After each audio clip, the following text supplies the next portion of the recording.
E agora nós trouxemos a questão da radioarte, né? Uma das áreas de experimentação da arte sonora é a radioarte. O rádio mundial, né? O Canadá, a Alemanha, Inglaterra, enfim, vários outros países têm se dedicado muito a formatos radiofônicos mais artísticos, né? E aí, o pessoal dos 100 anos do rádio nos destaca esse tema agora no Programete. 100 anos de rádio no Brasil.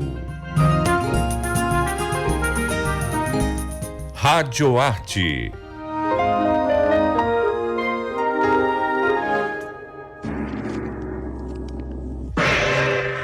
Uma das áreas de experimentação da arte sonora é a radioarte. Em países como Canadá, Alemanha e Inglaterra, a tradição de desenvolvimento de formatos radiofônicos mais artísticos desde o início do século XX. Alguns dos exemplos são o radiodrama, como Hörspiel, alemão,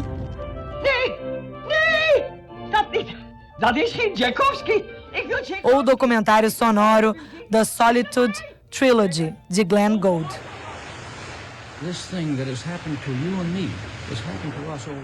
No Brasil, a radioarte deu seus primeiros passos a partir da década de 1970. Algumas emissoras não comerciais, como a Rádio Cultura e as rádios universitárias, experimentaram uma produção mais livre do que os tradicionais formatos musicais ou jornalísticos. É preciso ter lugar.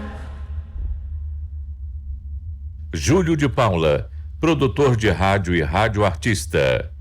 A longa produção de radionovelas no Brasil e na América Latina foi precursora de elementos da radioarte. Os sonoplastas do passado foram grandes artistas sonoros, no sentido de agenciar sonoramente, amparando o contexto da dramaturgia.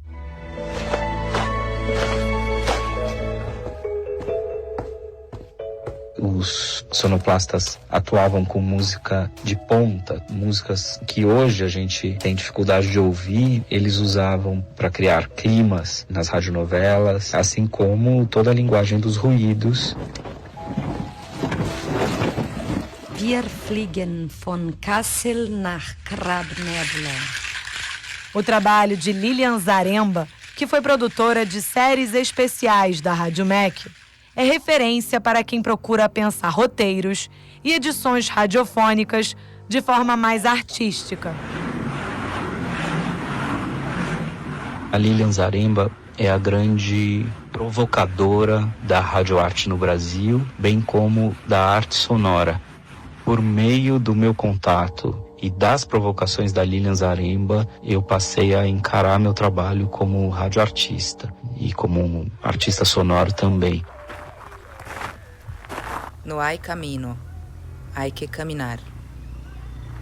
Na Rádio Cultura, as produções Ouvidos e Caracóis, de Cíntia Guzmão, e Veredas, de Júlio de Paula, também tinham formatos mais livres e artísticos.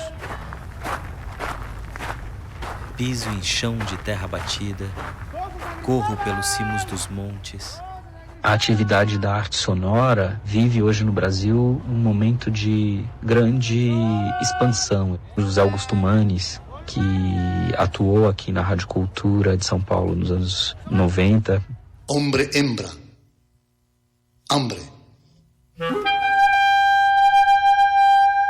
A Janete El Rauli, lá de Londrina. O Marcos Carassati, de Belo Horizonte. A Renata Roman, que vive entre São Paulo e Havana.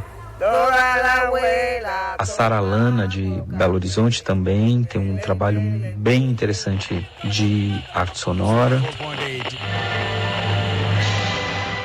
A Vivian Kakuri, que tem um papel bastante importante nesse momento de divulgação da arte sonora brasileira em contexto internacional.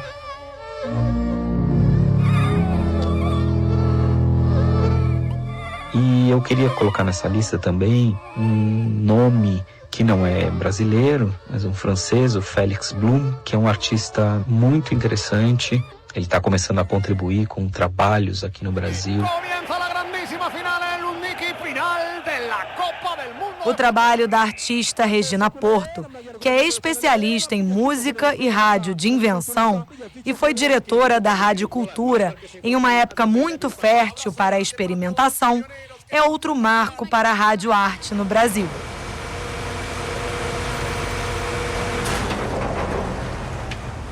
Um trabalho da Regina Porto, o Metrópole São Paulo, uma peça do início dos anos 2000, uma encomenda da VDR na Alemanha, no contexto das metrópoles, das peças iniciadas lá atrás, nos anos 20. E a peça brasileira é a peça da Regina, onde ela gravou São Paulo durante meses a fio, em diversos pormenores, e desenvolveu depois algumas cenas que eu acho que são muito representativas tanto de São Paulo quanto da possibilidade narrativa sem palavras.